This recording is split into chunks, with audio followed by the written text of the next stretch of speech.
¿Cómo hacer frente a la manipulación de un perverso narcisista? ¿Cómo gestionar nuestras emociones delante de la perversión o de la manipulación de un narcisista? Bienvenidos.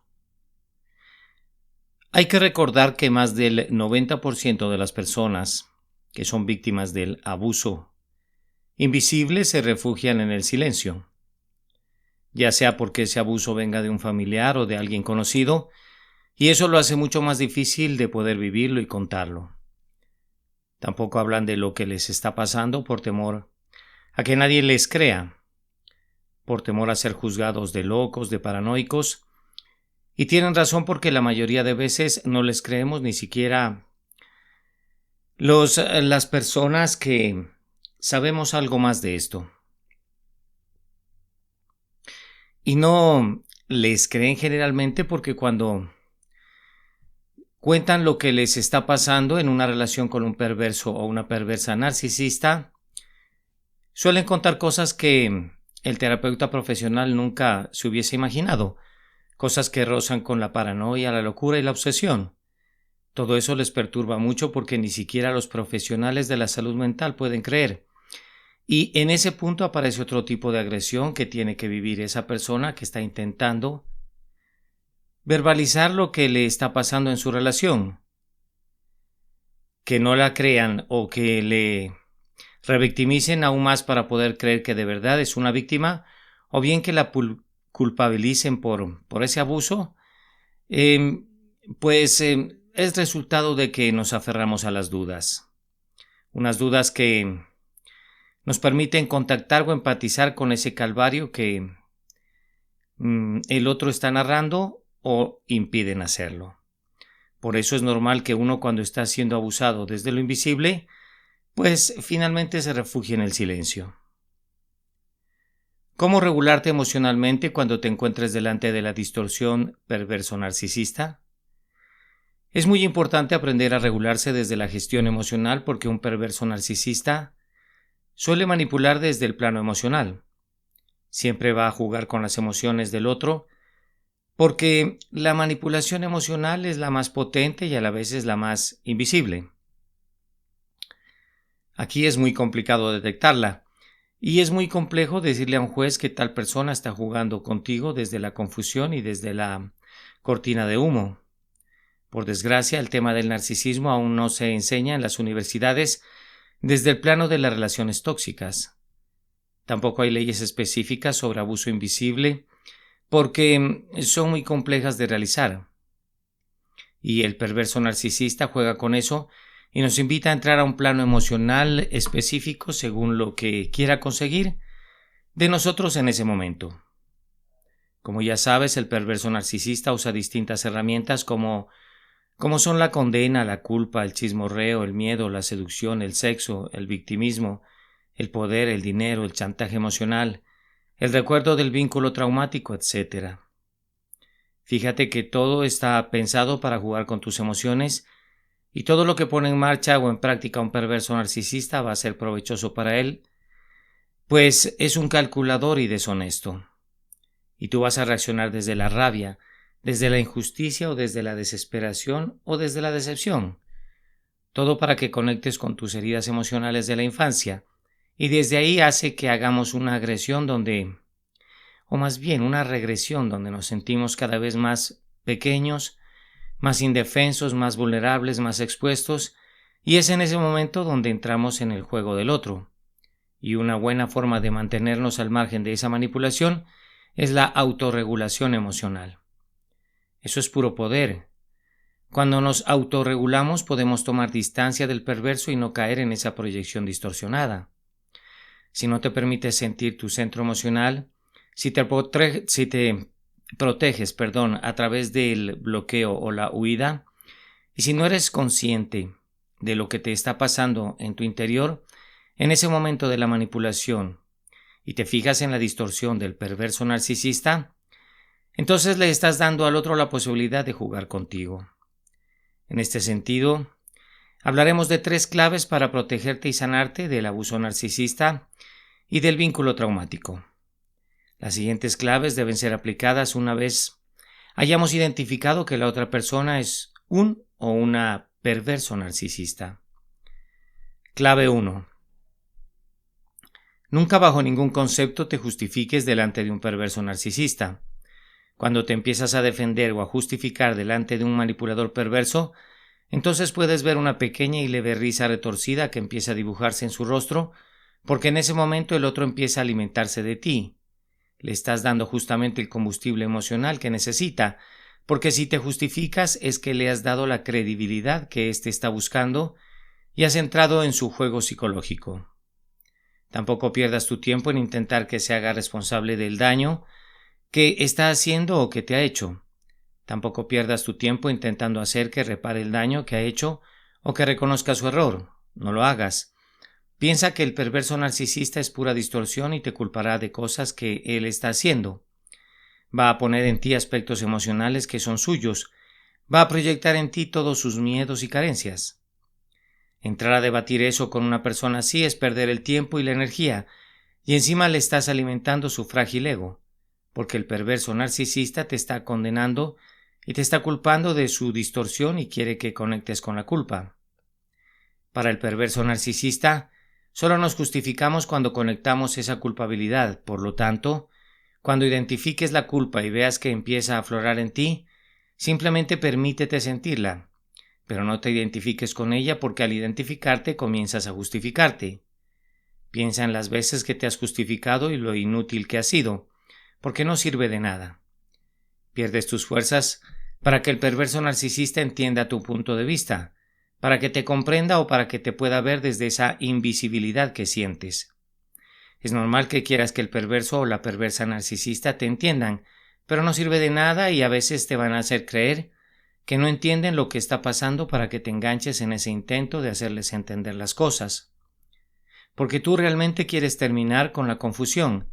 Quieres que te entiendan, pero es que la confusión que ellos proyectan hacen que trates de confundirte y digas lo que digas o hagas lo que hagas, no te van a entender o va a ser como que van a hacerse como que no te entienden. Aquí lo mejor que uno puede hacer realmente es respetarse. Para empezar, puedes hacerlo desde la toma de conciencia con el hecho de no entrar a justificarte o a entender lo que está pasando. También cuando te encuentres delante de un intento de manipulación, puedes sonreír tranquilamente y alejarte de esa fuente de distorsión para mostrar al otro que has pillado su intento de manipularte, o si quieres ser más asertivo, puedes decirle que no compartes su punto de vista pero que lo respetas y así alejarte del foco del delirio. Decidas lo que decidas, aléjate siempre. Esta es una buena opción y si lo haces, hazlo con la cabeza bien alta. Clave número 2. No pierdas tu tiempo en entender la distorsión del perverso o la perversa narcisista. Muchas personas con altas capacidades intelectuales se quedan atrapadas intentando entender y comprender lo que está pasando y lo que le pasa al otro porque quieren que las cosas vayan bien. Estas personas piensan que el otro pudo tener un problema en su infancia o que en realidad el otro tiene miedo a que le hagan daño. Miedo al compromiso, porque piensan que el otro está boicoteando la relación debido a una herida emocional en la infancia no reconocida.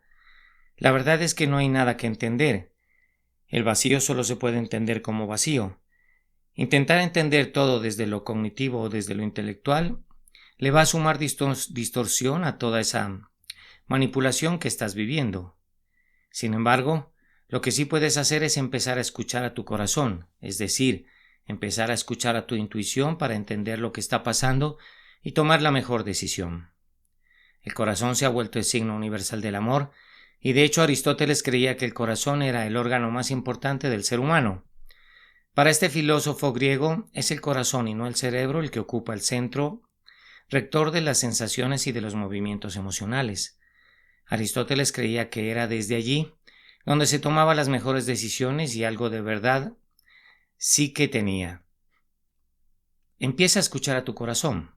Hay mucha intuición en las corazonadas. Hay un estudio que demuestra que eso que llamamos intuición se ubica en la conexión corazón-cerebro. El corazón tiene unas neuronas conectadas con un órgano que se encuentra debajo de la corteza cerebral llamado ínsula. Se trata de una zona con forma de isla que está totalmente conectada al cerebro.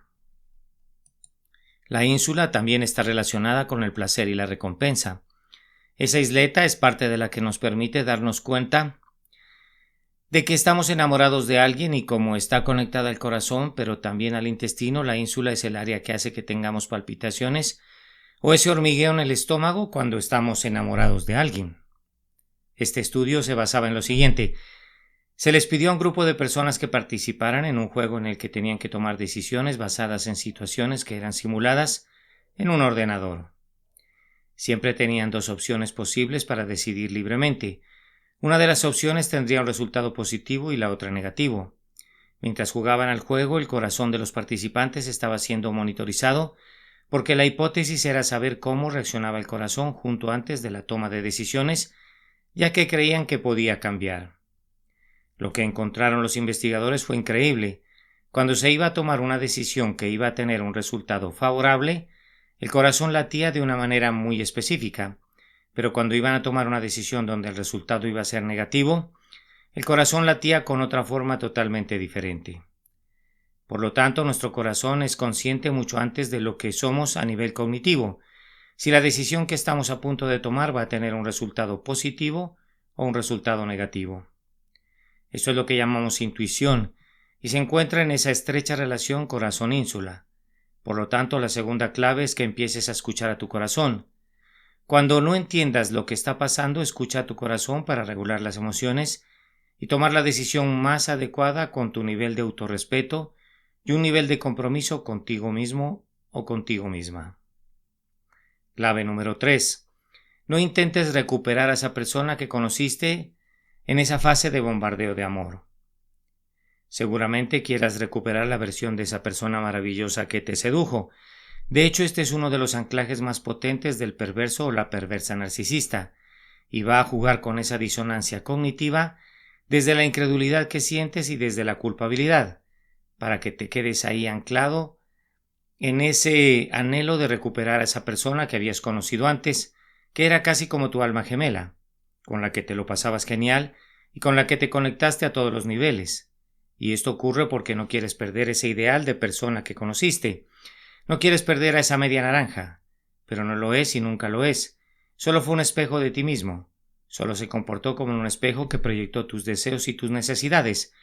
Proyectó una parte de ti en su persona, de modo que el perverso narcisista jugó con todo eso para atraparte en esa mentira y en ese ideal. Por desgracia, cuando pasa esto, uno cree que esa persona ha cambiado por nuestra culpa. Eso es muy común porque además él o ella se han encargado de inocularte pequeñas semillas de culpabilidad por su cambio que ahora manifiesta. Lo habrá hecho a través de mensajes que sean más o menos directos. Lo cierto es que ahora te ves en la obligación de reparar lo que está pasando y crees que tienes la capacidad de cambiar al otro. Haciendo esto te empiezas a alejar de ti mismo o de ti misma, y eso es justamente lo que quiere el perverso narcisista, que te alejes de tu mundo emocional o de tu mundo sentimental. Ahora quiero que te digas mentalmente: la culpa es el único juicio que uno puede sentir sin haber hecho nada. Te invito a que empieces a bucear por ese sentimiento de culpa para entenderlo, pero hazlo desde la amabilidad y el cariño que te puedas ofrecer para intentar ver de dónde viene. Cuando uno se permite sentir, se permite vivir, y eso es estar conectado a uno mismo. Tenemos que romper con la creencia de la causa-efecto. Tenemos una gran tendencia a generalizar la causalidad. Si el perverso narcisista me dice algo negativo de mí, entonces pensamos que es porque hemos hecho algo malo antes. De ahí el principio de causa-efecto. Sin embargo, esto es un gran error. Cuando hablamos de perversión narcisista debemos apartarnos de la ley de la causa-efecto, porque ellos van a jugar con ella para hacerte luz de gas, para confundirte y para manipularte. Si la otra persona está mal es porque ha decidido estar mal. ¿Por qué crees que depende de ti? No te lo lleves a lo personal. ¿Por qué crees que se trata de una consecuencia de tu comportamiento o de algo malo que hayas hecho? ¿Por qué crees que el otro ha dejado de quererte o por algo que tú has hecho? Por tanto, no intentes recuperar la parte positiva de esa persona que conociste al principio de la relación, porque no existe. Cuando hablamos de perversión, hablamos de un ser que tiene múltiples máscaras y todas ellas forman su parte de personalidad. Y nos enamoramos de una de las máscaras.